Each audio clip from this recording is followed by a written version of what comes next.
Subscribe कीजिए आपके अपने YouTube channel education for CBSE को और बेल आइकन को दबाइए ऐसे ही वीडियोस देखने के लिए। तो प्यारे बच्चों, अब तक हमने बात कर लिया है कंबशन और फ्लेम के बारे में। बहुत ही इम्पोर्टेंट था वो, इसके मतलब अभी तक जितना भी हमने कुछ पढ़ा है। अब हम लोग बात करेंगे इग्निशन टेम्परेचर क्या होता है। इग्निशन टेम्परेचर वो टेम्परेचर होता है प्यारे बच्चों जिसपे कोई भी चीज़ क्या हो जाए, जल जाए। मान लीजिए कि जो वाटर होता है, नहीं वाटर नहीं, हम लोग मान लीजिए कोई दूसरी चीज़ लेते हैं क्योंकि वाटर तो जलता ही नहीं है। अब मान लीजिए मैं लकड़ी लेता हूँ, मैं कह देता हूँ कि जब आप लोग लकड़ी को 200 डिग्री सेल्सियस का टेम्परेचर से हीट करेंगे मान लीजिए, तो ये क्या हो जाएगी, जल जाएगी। तो ये इसके क्या हो गया, इग्निशन टेम्परेचर हो गया। और जबकि फास्फोरस होता है वो 35 डिग्री सेल्सियस पे ही हो जाता है, तो वो क्या हुआ, उसका इग्निशन टेम्परेचर हुआ।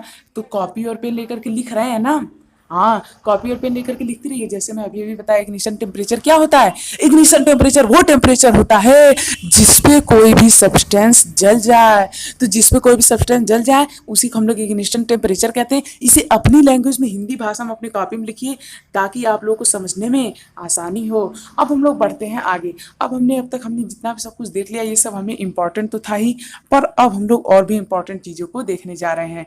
अब हम लोग ये देखेंगे कि कैसे हम लोग फायर को, पहले हम लोग बात करते हैं इनफ्लेमेबल सब्सटेंसेस की। जैसे वो सब्सटेंस जो कि मदद नहीं करने के बजाय उल्टा हो जाते हैं, यानी कि the substance which have low ignition temperature and easily catch fire with a flame is called inflammable substance। जैसे आप लोगों ने देखा होगा कि जो नए लोग कहते हैं कि पेट्रोल ले लो, पेट्रोल के पास एक माचिस की तीली ही लगा दो, उसमें आग जल जाती। क्यों?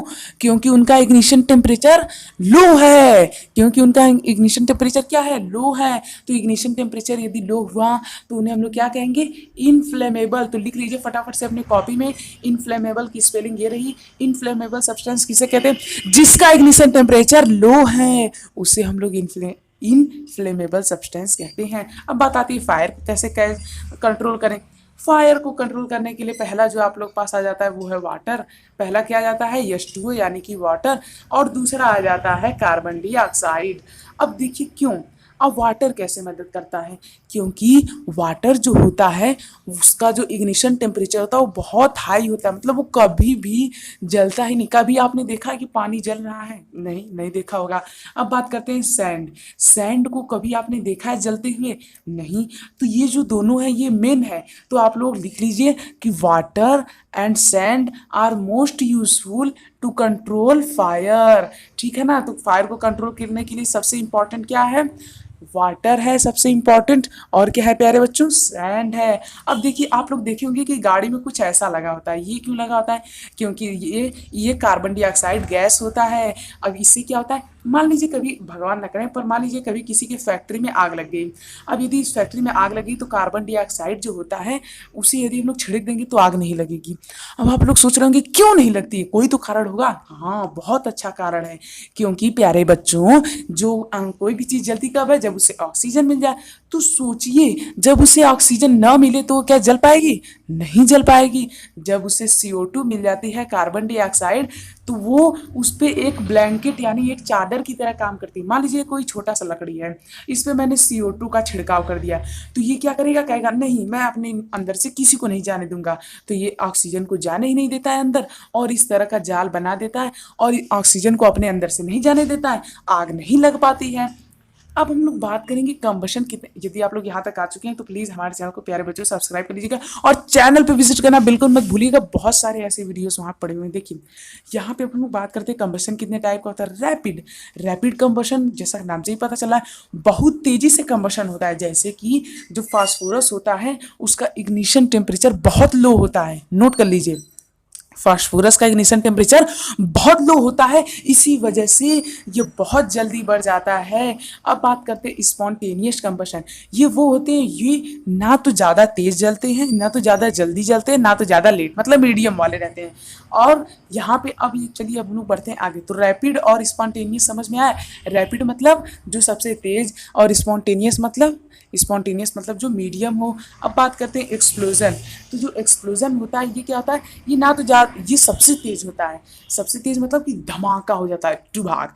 लार्ज अमाउंट ऑफ, अब लिखिए, एक्सप्लोजन में large amount of heat energy निकलती है, एक बड़ी सी लाइट होती है, देखा है ना टीवी में बम का धमाका होते हुए, और लार्ज अमाउंट में पॉल्यूशन भी होता है। अब हम लोग बात करते हैं फ्लेम की। तो फ्लेम को यदि हमें समझना है तो जैसा कि मैंने आपको फ्लेम के बारे में बता ही दिया है, ज़्यादा कुछ बताने की ज़रूरत है नहीं, फिर भी मैं आप लोगों को कैंडल वाले फ्लेम के बारे में बता देता हूँ, ये बहुत इंपॉर्टेंट है। देखिए, कैंडल का जो मैंने बताया था फ्लेम क्या होता है, गैसियस पार्ट होता है।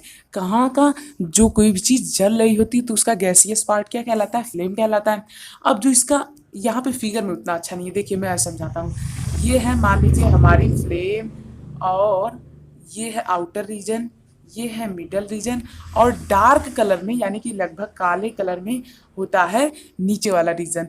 तो यहाँ पे नोट कर लीजिए, लिखते चलिए, यहाँ पे ये सबसे हॉटेस्ट जोन मानी जाती है, ये सबसे हॉट होती है। और ये क्या होती है, ये होती है मॉडरेट हॉट, यानी कि मीडियम हॉट होती है।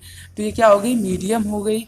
और उसके बाद यहाँ पे क्या हो गया, हाई, मीडियम, और यहाँ पे हो जाता है लो। यहाँ पे क्या हो जाता है, लो। यहाँ पे लो कंबशन होता है। तो आप लोगों को इस फ्लेम को याद रखना है, और एक बार आप लोग अपनी बुक से ज़रूर पढ़ लीजिएगा ताकि आप लोग और अच्छे से आइडिया लग सके। अब हम लोग बात करते हैं फ्यूल इफिशियंसी। समझ में आ रहा है ना? हाँ, तो समझ में आना चाहिए। फ्यूल इफिशियंसी क्या होती है, वो आप लोग सोच रहे होंगे फ्यूल इफिशियंसी क्या होती है। तो चलिए अब हम लोग इसके बारे में भी बात करते हैं।